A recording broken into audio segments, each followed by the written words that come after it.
There's a special kind of fire that exists in us all. It starts when we're very young, in the first rousing speech we hear, in the first sacrifice that touches us.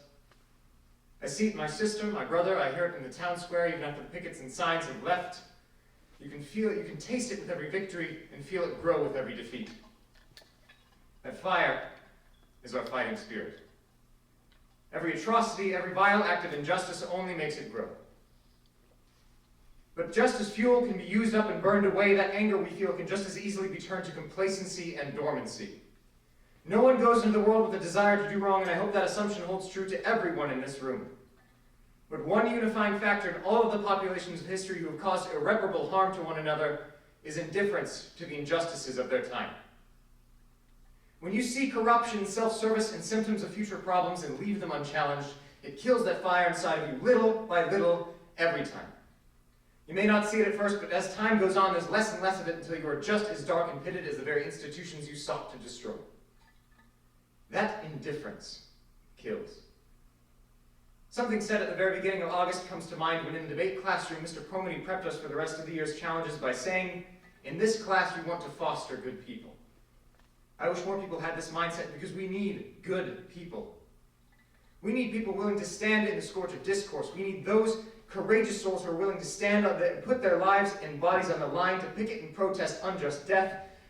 We need people through which the world can hear our voices. We need to reinforce those who do good. We need to show up at the polls and vote because we in our generation are by destiny more than by choice, the vanguards of the future.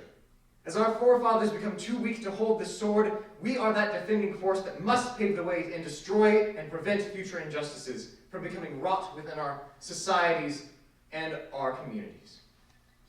I don't want my grandparents and my parents to have lived and died in the shadow of filthy, crooked people in power.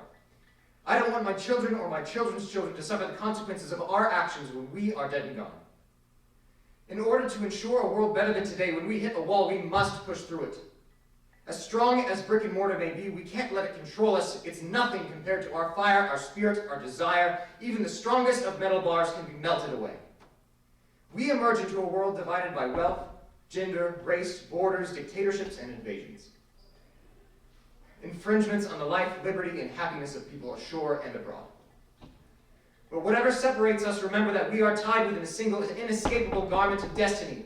We cannot sit idly by and not be concerned by what's happened in Minneapolis, what's happened in Sandy Hook, what's happened in Ukraine. We are, in our generation, by destiny more than by choice, left to confront the problems of those who left this room 10 years ago, 20 years ago, 30 years ago. We need to be the difference that sets the standard for the next generation. We need to be the change we want to see in this world. What change others of our year should have seen. In this campaign against the scorch marks of our nation's past, many of us have been and will continue to be consumed by its flames. But if liberty and justice was not worth dying for, there would be no death. If liberty and justice was not worth dying for, the red on that flag would not be the blood of its defenders. It would be the blood of the victims left to die due to liberty and justice's absence. Before we leave this room, know this. We are here because we will change the world. We are the future. We are the solution. We are more than soot-covered politicians. The buck stops with us. But if we let our moment pass, it will trample us and everyone after. If you take anything from my words tonight, take this. Though dark times there may be like embers in the night and burn. Don't let that fighting spirit die out. Thank you. Hey guys, for those of you who don't know me, my name's Will Elaine, and I'm running to be commencement speaker. I've always wanted to speak at graduation, but up until this year, I thought it was something only allowed for certain students. When I found out that anyone could apply, I decided to take my chance at it. I'm outgoing, and I love talking to new people and sharing my experiences with others. I've been a cheerleader for the past 4 years, and I've had a ton of experience performing in front of the entire student body and hundreds of strangers at a time. I'm involved in several clubs at the school where I've been able to connect with lots of new people. I feel as though I have a strong outreach among a large group of students who I'm able to connect and relate to. In my speech, I go over our journey from freshman to senior year. We've had a super unique experience compared to some of the other classes. I share 3 pieces of advice, which are just things that we learned throughout high school and the pandemic that I think we need to take into our adulthood. I close with thank yous and a fun surprise that I'm not going to share just at the moment. I quote some notable people, like the guy who came for the Jostens presentation, FDR, Blake Lively, and her role of Serena van der Woodsen on Gossip Girl. If you think you'd like to hear more of that and a grad speech with a little bit of humor, make sure you vote for me because I promise my speech will keep you entertained. Thank you.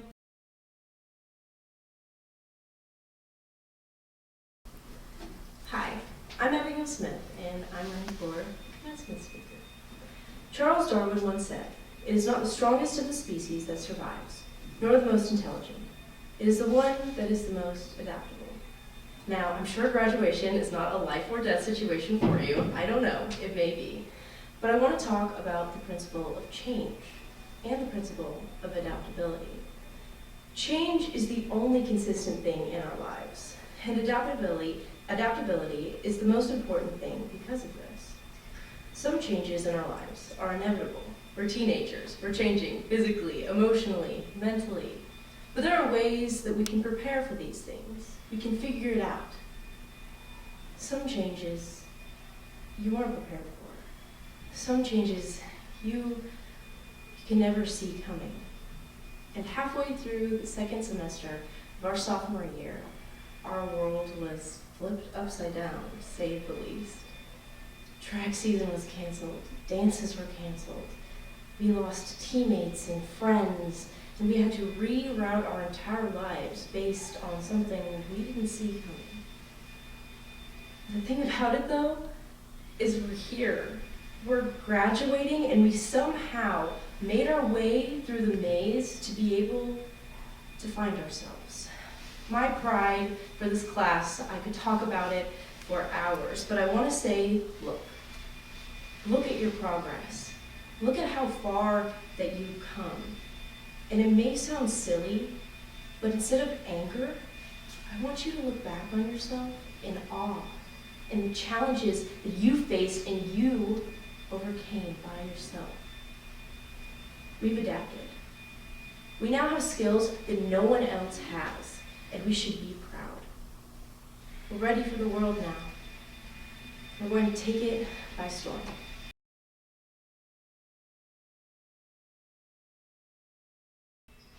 Hello everybody, my name is Ronan and I am running to be your commencement speaker. We have had a very strange past 4 years of high school. Dealing with COVID, its effects, and online classes and everything has been very difficult for all of us, and definitely for me, and it's had its impacts on every single one of us, I imagine. But I mean, it's been plenty weird even without any of that. For those of you that were here freshman year, I'm sure you can attest to how bizarre the freshman center is. I mean, it's freezing sometimes, sweltering in other rooms, and I heard there were bats. I don't know. It's a strange place, but you know, there's something in me that feels a little sad knowing that we're going to be one of the last classes that ever went to that building. But anyways, looking back to freshman year, I do realize how much we have all changed. As a class, I'd say we're almost unrecognizable, but that change has been a really good one.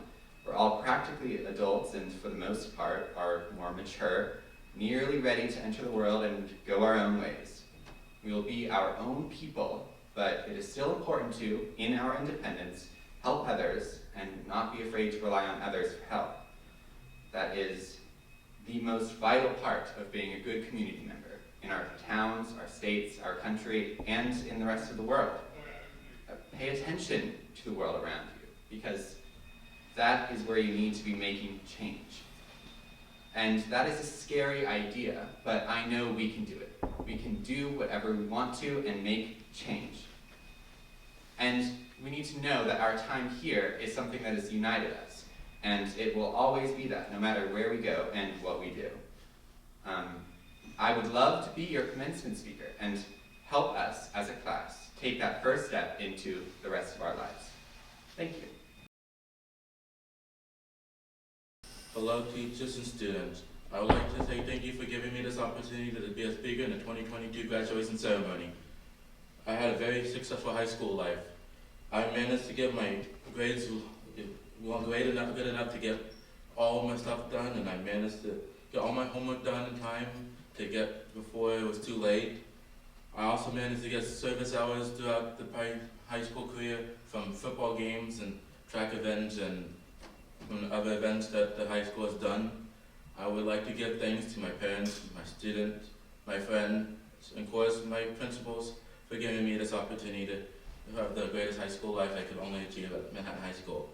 Something I want to do after high school is to go to K-State University to get a degree in mass communication so I can actually be able to have the ability to make movies. Alright, hey everyone, my name is Ashi and I would like to be one of your commencement speakers. If any of you have me in class, you might know that I bring in a good mix of lightheartedness and humor as well as some serious moments. And I think that's a perfect description for my speech. You know, we all spent these last 4 years doing different things, but we're coming together for graduation. And I'm insanely proud of you guys, and I hope that I can be a part of closing this chapter of our lives and opening up a new one. So here's a little excerpt from my speech. Now, I could go on about high school being meaningless and a waste of about 1/4 of your life so far, but I don't want to get sent back to the mental ward. So let me tell you about something that recently put my life into perspective. I was watching Pirates of the Caribbean with Mr. Andreessen, as one does after hold on. Ooh, I did not proofread this. I can't say that word. TSA, don't come for me, I don't want to be on the no-fly list. So failing a chem test, and Captain Teague said, it's not about living forever, Jackie. The trick is living with yourself forever. Right now we're young, we have our whole lives ahead of us, and we think we're invincible, but we're not.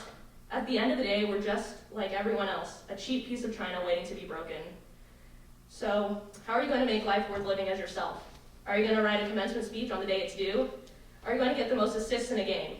Are you going to be the parent you your own could not be? Who do you want to be, and how are you going to be that person?